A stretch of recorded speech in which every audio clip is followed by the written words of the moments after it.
despite more than 700 women having been trained under NAM Institute for the Empowerment of Women Malaysia Women Directors Program over 2012 and 2013, to date only 115 placements to listed companies have been made.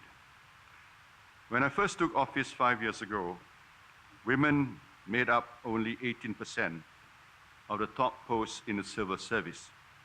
Today, we have exceeded our policy target of 30%, with women comprising 33% of top positions in the government. The government is committed towards further enhancing diversity in the public sector, particularly in terms of representation of women and non-Bumiputras in leadership positions. By extension, GLCs will also be required to provide greater focus on enhancing diversity. However, the agenda of inclusiveness is beyond just the government. It is a national agenda to be championed by all. I therefore look to leading listed companies to show leadership in championing inclusiveness, especially in promoting greater diversity in the management levels of corporate Malaysia to better reflect the demographics of Malaysia's population. I would like to commend companies present today who have supported talent programs such as the Scheme Latihan Satu Malaysia, or SLIM, and the Graduate Employability Management Scheme to enhance employability of our graduates. To lend support to efforts to enhance the diversity of talent pipeline, the government through JPA and Talent Corp will also facilitate channeling of top government scholars to serve their bond with leading listed companies championing greater inclusiveness. Ladies and gentlemen, integration of sustainability practices is the way forward and ensures long-term value creation for businesses. In today's transparent and knowledge-based society, businesses must be responsible for the impact of their actions on the environment, markets, and people to avoid attracting adverse reactions from affected stakeholders and investors.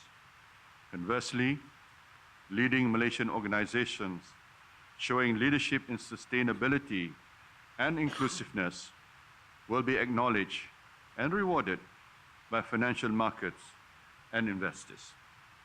I therefore would like to see a greater number of Malaysian listed companies to produce sustainability reports in line with international best practice on reporting, which include disclosures on composition of workforce.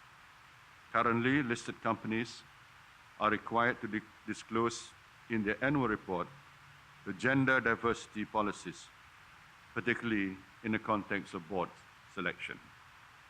In line with the objective of inclusiveness in a new economic model, which emphasizes diversity as a source of strength and the promotion of sustainability and socially responsible investments, going forward, we will broaden the scope for listed companies to establish and disclose their diversity policies covering gender, ethnicity, and age for board and management. Globally, companies that have done so have been able to attract and retain investment from a wider range of sources. Around the world, sovereign wealth and pension funds have spearheaded the sustainability agenda by choosing more and more to invest in sustainable companies and instruments, as these investments not only expand the diversity, but also provide financial as well as social returns. As such, at the 2014 budget, I announced that Value Cap will allocate 1 billion ringgit for sustainable and responsible investing. In due course, other government-related funds will emulate in terms of providing a greater focus on sustainability for investments.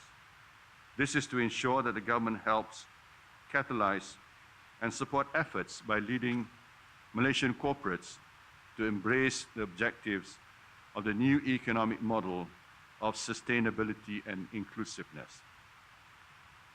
In order to accelerate the pace of sustainable and responsible investments, the financial industry's role can be expanded to provide a facilitative ecosystem. The introduction of Islamic finance 30 years ago provides Malaysia a natural platform to embark on sustainable and responsible investments as the principles of Islamic finance are in line with that of ethical investing. Today, Malaysia, as a leading Islamic financial center, is well poised to drive the sustainability agenda further. The SC has provided a facilitative environment for the development of the Islamic capital market and will continue to intensify efforts to promote SRI in Malaysia. In line with this, at the 2014 budget, I had announced that 2 new capital market products will be introduced to further support our national commitment in the sustainability agenda. As movers and shakers of the Malaysian capital market, I hope those in the room will take advantage of these solutions. Ladies and gentlemen, achieving our vision of becoming a high-income nation with inclusiveness and sustainability requires each of us to take responsibility in shifting that which is within our sphere of influence.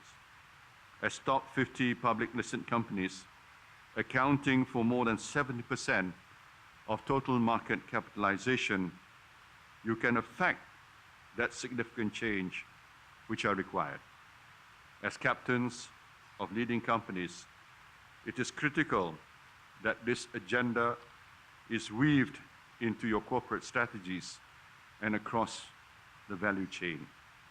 As stewards of institutional funds, the principles of sustainable and responsible investing needs to be infused into the investment analysis and decision-making process.